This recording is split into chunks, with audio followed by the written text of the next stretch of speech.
नमस्कार, मैं संजय सिन्हा। अभी जो कहानी आपको सुनाने जा रहा हूँ उसमें दो कहानियाँ शामिल हैं और अभी जो कहानी मैं शुरू करने जा रहा हूँ उस कहानी का नाम अभी मैंने रखा है वो कहानी।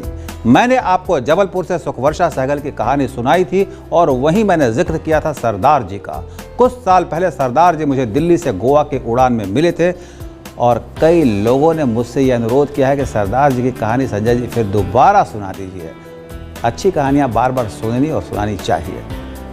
मेरे इस कहानी को बहुत लोगों ने अपने नाम से कॉपी भी करके उसको इधर उधर करने की कोशिश की, पर जो सच है वही सच है और उस कहानी का मैंने नाम रखा था सरदार जी।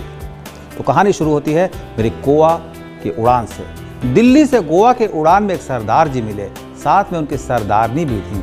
सरदार जी की उम्र करीब 80 साल रही होगी। मैंने पूछा नहीं, लेकिन सरदारनी भी 75 की पार रही होंगी। उम्र के सहज प्रभाव को छोड़ दें तो दोनों बिल्कुल फिट थे। सरदारनी खिड़की की ओर बैठी थी, सरदार जी बीच में और सबसे किनारे वाली सीट मेरी थी। उड़ान भरने के साथ ही सरदारनी ने कुछ खाने का सामान निकाला, सरदार जी की ओर भी उन्होंने किया। सरदार जी कांपते हाथों से धीरे धीरे खाने लगे। फिर फ्लाइट में जब भोजन सर्व होना शुरू हुआ तो उन लोगों ने राजमा और चावल का ऑर्डर किया। दोनों बहुत आराम से राजमा चावल खाते रहे। मैंने पता नहीं क्यों पास्ता ऑर्डर कर दिया था। खैर, मेरे साथ अक्सर ऐसा होता है, ऑर्डर करने के बाद मुझे लगता है कि सामने वाले ने मुझसे बेहतर ऑर्डर किया है। खैर, अब बारी थी कोल्ड ड्रिंक की। तो संजय सिन्हा ने पीने के लिए कोक का ऑर्डर किया था और अपने कैन के ढक्कन को धीरे से मैंने खोला और धीरे धीरे उसे पीने लगा। सरदार जी ने कोई जूस लिया था। खाना खाने के बाद जब उन्होंने जूस की बोतल के ढक्कन को खोलने की कोशिश की तो ढक्कन खुले ही नहीं। सरदार जी कांपते हाथों से उसे खोलने की कोशिश कर रहे थे। मैं लगातार उनकी ओर देख रहा था। मुझे लगा कि ढक्कन खोलने में उन्हें मुश्किल आ रही है, तो मैंने कहा, लाइए मैं खोल देता हूँ अंकल। सरदार जी ने मेरी ओर देखा, फिर मुस्कुराते हुए कहने लगे, बेटा ढक्कन तो मुझे ही खोलना होगा। मैंने कुछ पूछा नहीं, लेकिन सवाल भरी निगाहों से उनकी ओर देखा।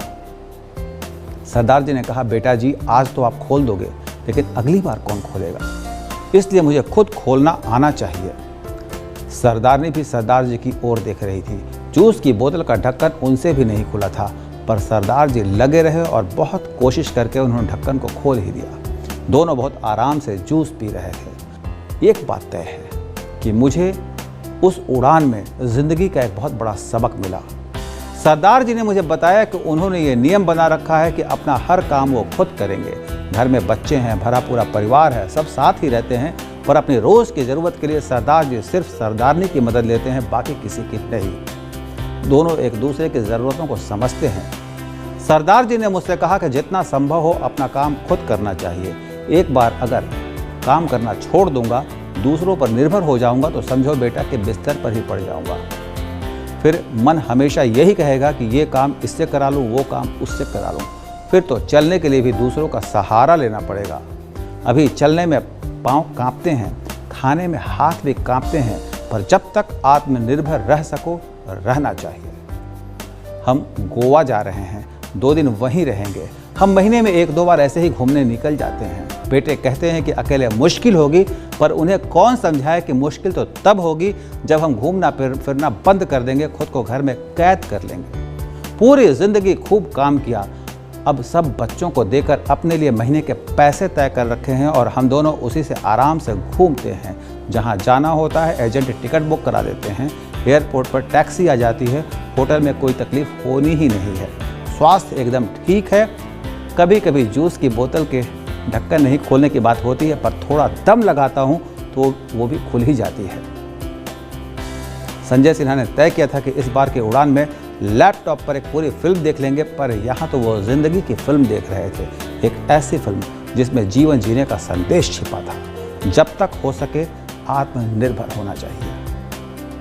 उम्मीद है कहानी का संदेश आप तक बिल्कुल स्पष्ट रूप में पहुंच गया होगा। और तो आज के लिए इतना ही। कल फिर आऊंगा नई कहानी के साथ। अभी अपने दोस्त संजय सिन्हा को विदा दें। नमस्कार। এই চ্যানেলটির প্রতি আপনার আগ্রহ আমাকে আরও উৎসাহিত করবে। ধন্যবাদ।